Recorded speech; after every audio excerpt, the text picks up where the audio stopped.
So good morning all of you. आज की तारीख है 12 मार्च 2026 की और मेरे घर की घड़ी में सुबह के बज रहे हैं 7:30 और हम बात कर रहे हैं एडीपीयू की वैकेंसीज़ की, जो आप सबको मालूम है कि एमपी में आ चुकी है, जिसका बहुत सालों से, बहुत दिनों से इंतज़ार हो रहा था। लेकिन इसमें एक दुविधा वाली बात ये है कि सब कोचिंग इंस्टीट्यूट और सभी एक्सपर्ट लोग ये एक्सपेक्ट कर रहे थे कि वैकेंसीज़ का जो नंबर होगा वो 100 प्लस होगा, बट यहाँ पर सिर्फ और सिर्फ 17 वैकेंसी आई हैं। तो कोई भी ऐसी इन्फॉर्मेशन आपसे मिस ना हो जाए जो आपको इन 17 वैकेंसीज से बाहर कर दें। सो इस वीडियो में मैं आपसे नोटिफिकेशन की हर इन्फॉर्मेशन, इंपॉर्टेंट इन्फॉर्मेशन डिस्कस करूंगा और सिलेबस जो पिछले नोटिफिकेशन, पिछले एडीपीओज की वैकेंसीज का था, उसको हम डिस्कस करने जा रहे हैं।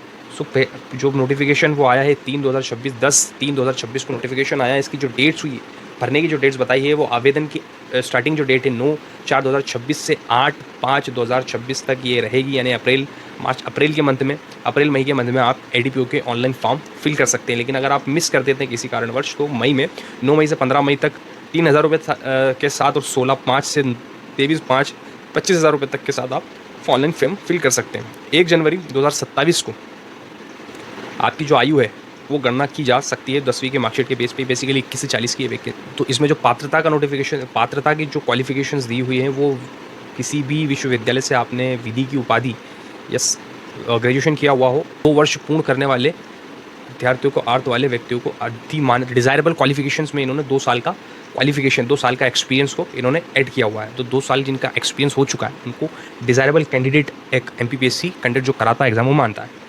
उसके बाद जो दूसरे एलिजिबिलिटी हैं, जो रोजगार पंजीयन में है, और बहुत सारी चीज़ें जो आपको फुल नोटिफिकेशन पढ़ने के बाद आपको मालूम होंगी। परीक्षा की स्थिति जो हम देख लेते हैं, इसके बाद जब हम आगे बढ़ते हैं तो वैकेंसीज़ का नंबर जो है वो बी भाग में 17 दिया हुआ है। जनरल की 5 है, SC ST की 3 है, OBC की 4 है और EWS की 2 वैकेंसी इन्होंने बताई है, जिसमें से भी 87% इनको रखना है और 13% जो रिजर्वेशन का मसला चल रहा है उसके लिए इनको अलग से रिजर्व करके रखना होगी। इन 17 में भी 2-3 वैकेंसी आपकी चली गई, यानी कुल 13 या 14 वैकेंसीज आपके पास आई हैं। परीक्षा की तिथि जो बहुत इंपॉर्टेंट है, वो 18/10/2026, यानी आप आज से आपके पास कुछ 7 महीने आपके पास अवेलेबल है। लेकिन इसमें 32 से ऊपर, 32 से बेसिकली 32 से 33 लॉज को पूछा गया है, तो उन लॉज अच्छे कंप्लीट करने के लिए सफिशिएंट टाइम आपको दिया है, 7 महीने। परीक्षा की जो स्थिति बताई, परीक्षा के जो योजनाएं बताई, बेसिकली एक पेपर होता है इसमें एडीपीओ का और फिर डायरेक्ट इंटरव्यू कंडक्ट कराया जाता है।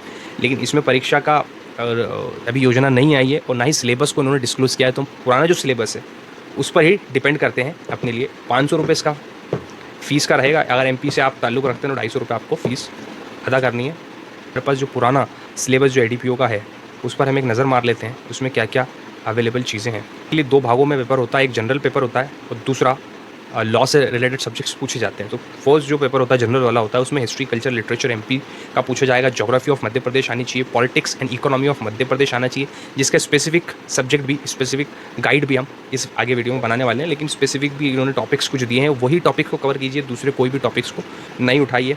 करंट अफेयर का इंटरनेशनल न्यूज़ है और एमपी की भी जो करंट इवेंट है और इंटरनेशनल न्यूज़ है वो भी कवर करना है। इन्फॉर्मेशन IT एक्ट का एक स्पेसिफिक चैप्टर अलग से दिया है। ये हो गया फर्स्ट पेपर। जो सेकंड पेपर आपका होता है, जो लॉ से रिलेटेड होता है, जिससे 150 से ऊपर प्लस क्वेश्चन आते हैं। फर्स्ट पेपर से बेसिकली 50 क्वेश्चन आते हैं, सेकंड पेपर से 150 क्वेश्चन आते हैं, जिसके 3 नंबर, एक क्वेश्चन के 3 नंबर रहते हैं और माइनस मार्किंग भी इसमें रहती है। सो बेसिकली जो दूसरा पेपर है उसमें constitution, IPC, probation offender act 1958 और IPC की जगह जो PNS आएगा वो आएगा CPC, CRPC, motor vehicle act, maintenance welfare, Indian evidence act protection, POCSO है और आर्म्स एक्ट है। बेसिकली जो ओल्ड एक्ट आ रहे हैं, ओल्ड एक्ट के साथ अब न्यू एक्ट भी ऐड किए जाएंगे। ओल्ड एक्ट को तर्क नहीं किया जाएगा, वो भी आएंगे और न्यू एक्ट है वो भी आ सकते हैं, वो डेफिनेटली आएंगे, लेकिन पुराने एक्ट को भी इसमें इंक्लूड किया जा सकता है। तो sexual harassment, essential commodity, preventive damage, public property है, वाइल्ड लाइफ एक्ट है, एक्सप्लोजिव एक्ट है, IT एक्ट है, protection of for woman and domestic violence है, dowry prohibition, maintenance of list of frequency, RTI act है, narcotic drug psycho, NDPS act है, pre conception pre natal diagnostic technique act है, national security act है, SC ST act है, banning unregulated deposit scheme act 2019 में जो आया था वो भी इसमें इंक्लूड है।